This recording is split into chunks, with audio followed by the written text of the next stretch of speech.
ஆமாங்க. தண்ணி இருக்குதா? பஞ்சமா இருக்குது. பஞ்சமா இருக்குதா? மழை வாய்ந்து விடுறா, நீர்வளம் வாய்ந்த ஊரு நம்ம தண்ணி எத்தனை அடி இருக்குது? 9 அடி இருக்குது. ராஜா நம்பர் கீ போட்டு மேல உட்காரு. சம்பளம் எவ்வளவு கட்டும்? 1500 ரூபாய் கட்டு. 1500 ரூபாய். எங்க ஆயா கால் நீட்டு உட்காந்துருக்கு, பச்சை புடவை கட்டி. ஆமா, எங்க ஆயா சொல்லிச்சு, என்னண்ணா நீ வந்தா தாண்டா சிரிக்குது. இதெல்லாம் கம்முன்னு கிடக்குதுடா. நேரம் போக இருந்த இடமே தெரியல. தெரியல. இதெல்லாம் பளிச்சுன்னு தெரியுது. வந்தியா? எங்க ஆயா சொல்லிச்சு, நான் வந்த நேரம் ஐயோ பாவம், பாக்கிறதுக்கு பாவமாகுது. ஆமா, செத்து போய் நான் வீட்டுக்கார மேல இருக்கிறேன், பெரிய உடம்புல உதவாங்கடா. என் கஷ்டத்துக்கு தெரியுது. 1500 ரூபாய் சம்பளம் தர சொல்லிச்சு. சொல்லிச்சுல தரண்டா. கேட்டு வரேன். கேளு. ஐயா, காலையில 1500 ரூபாய் தரல, அந்த கம்பள முதுக்காடி ஏத்து முடிவேன். அத சரி பாருங்க பாரு. இல்ல ராஜா, 3000 ரூபாய்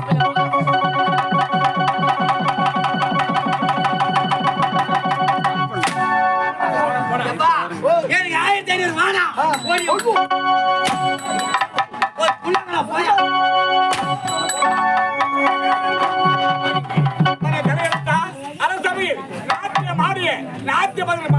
சன்மானம் கொடுத்ததற்கும் சிறப்பான நாட்டு. ஆமா மகனே, நடந்த நாட்டியத்தை கொலை சொல்ல முடியாது. ஐயோ, நாட்டிய பாருங்க பெண்களுக்கு அது இந்த சன்மானத்தை கொடுப்பது கடமையாகும். அந்த பாம்பே சினக வந்திருக்கிறோம். அவளை பாதுகாப்போடு ஏன் போட்டு கொண்டு போய் அவளை ஃளைட் ஏத்துறே. அடுத்த ஆர்டர் சொல்லி அனுப்பு. அப்படியே சொல்லி அனுப்புங்க. அடுத்த ஆர்டர் எப்போ? 3ஆம் தேதி நம்ம மறுநாள். ஐயா நீங்க சொல்லுங்க, ஏன்னா புக்கிங் பண்ணிடுறேன் அவளை. சந்தோஷம் இருந்தாலும் அயல்நாட்டுக்கு சென்று சந்தோஷமாக படுத்துக் கொண்டது. அப்படி இருக்கும் பொழுது எனக்கு அழைத்த காலத்தில் கிடையாது. சென்ற லெவல்லாம் எப்படி மகனே? சட்டத்தில் நாம் சிறப்புதான், எவ்வித குறைபாடும் நான் காண முடியாது. அப்பதான் மகனே, நம்முடைய வேதவராண்டி குடிமகனமானே குறையில்லாமல் நல்லபடியாக ஆட்காண்டு வருகிறேன். நம் நாட்டு மக்களுக்கு குறையில்லையா? நம் நாட்டு மக்களுக்கு குறை இருக்கிறதப்பா. குறை நம்முடைய நாட்டில் கொலை செய்வது, கொள்ளை அடிப்பது, பல கண்டிப்பர்கள் கற்பழிப்பது, இப்படிப்பட்ட இழிவான சில தேர்வு கொடுக்கின்றான். ஓர் கருத்தம்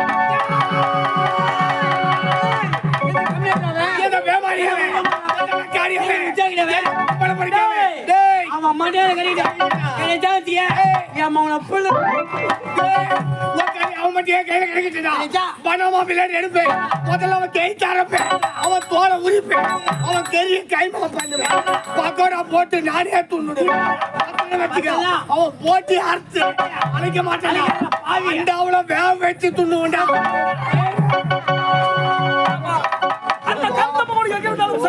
அந்த கல்வனை கண்டுபிடித்து நம்முடைய நீதிமன்றத்தில் நிக்க வைத்து அவனுக்கு சரியான தூக்கு தண்டனை வாங்கி கொடுப்பான். நான் போகிறேன். அந்த கருத்தை முடியா இருக்கிறான் எதிர்ந்தாலும் சரி அவனை தேடி கண்டுபிடித்து கொண்டு வர தங்கடத்தில் நானும் படைக்கிறோம். அந்த கருத்தை முடிக்க கண்ணால் பார்த்தவன் நான் ஒருவன் மட்டும். அந்த கல்வனை கண்டுபிடிப்பதற்காக நான் தான் செல்வேன். நான் போகிறேன்.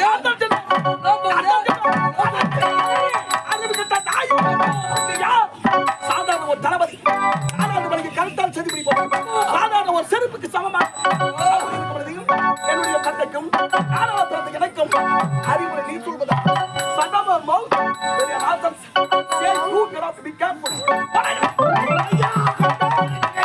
நான் செல்கிறேன். அந்த முடி முக்காமுடி அறமுடி காலமுடி எங்களால கொண்டு வந்து உங்க காலடியில நான் சேர்க்கிறேன்.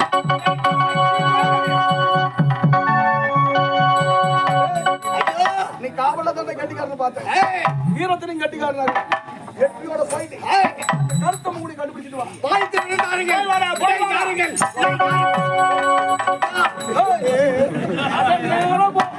நேரா போனா அவளூர் பேட்டை அப்படியே மலையனூர் வளர்த்தி ஆரணி களம்பூர் நாளைக்கு வந்தவாசி மேல்நெல்லி. ஆமாங்க வந்து சேரு. ஐயோ இன்று என்ன கிழமை? சனி போன தனியா போவானுங்க. அப்ப ஞாயிற்றுக்கிழமை போறியா? ஞாயிற்றுப்படாத பாருங்க. திங்கக்கிழமை போறியா? அது தீப்பட்ட நாளு. செவ்வாய்க்கிழமை போறியா? செவ்வாயோ அவ்வாயோடுவாங்க. போய் தொலை புத்துல இருக்கிற பாம்பு கூட வெளியே வராது. விழாக்கிழமை விசாயமோ கசாயமோ வெள்ளிக்கிழமைடா வெள்ளியோ கொல்லியோ 7 நாள் தள்ளி புதுசா ஒரு நாள் சொல்லு. அன்னைக்கு போய் கொண்டு வருகிறேன். வாரத்துல இருக்குது 7 நாள் தான். அந்த 7 நாள் தள்ளிட்டாங்க. என்னடா இருக்கும்? புதுசா ஒரு நாள் உருவாக்குங்க. புது பஞ்சாங்கத்தை எழுதி 8 நாளா உருவாக்கி அன்னைக்கு அனுப்புறேன். அன்னைக்கு போய் புடிச்சாங்க. நாட்டு முதுகெலும்பு வலது கடம்போட நாட்டுக்காகவும் நாட்டு மக்களுக்காகவும் அரும்பாடுபட்டவர் அரசியல் பெற்று தவிர மன்னபு காட்டு விடு. மன்னிப்பு கேட்க பரம்பரை பிறந்தவன் நான் கிடையாது. மன்னிப்பு கேட்க அளவுக்கு நான் ஒன்றும் தவத்தை விளையப்பா. காலம் ஒன்றாக சேரட்டும். அந்த கல்வனை கண்டுபிடிப்பது என் கடமையாக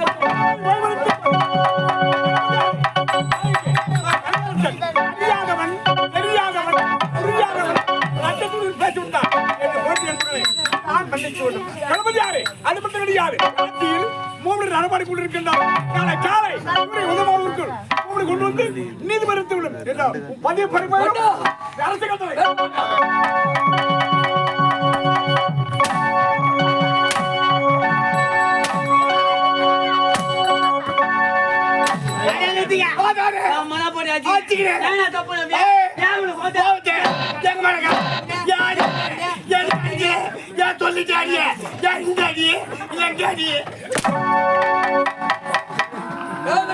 ஐயா என் நாட்டின் இளவரசர் என் நாட்டுக்காக முதுகெலும்பாக உழைத்தவன் நீங்க என்னை பார்த்து கால் சிறப்புக்கு சமன் சொல்லிவிட்டு செல்கிறான். என் நாட்டுக்கு இளவரசர். இளவரசர் ஆமா, அதை கேட்டு செத்த பிரமாட்டம் செல்கிறான். அந்த கழட்டு மன்னன் சந்தோஷமா வாழலாமா? வாழத்தை விடுவேன். ஐயோ தீட்டு விட்ட மன்னர் குடும்பத்தையே வேரோடு கருவருக்கு வேண்டும். மன்னர் குடும்பத்தை பழிவாங்க வேண்டும் என்றால் என் காதலி வேல்விழியை சந்தித்தால் இதற்குண்டான வழி அங்கு பிறக்கும். ஆமா, யாரை சந்திக்கிறோம்? காதலி வேல்விழியை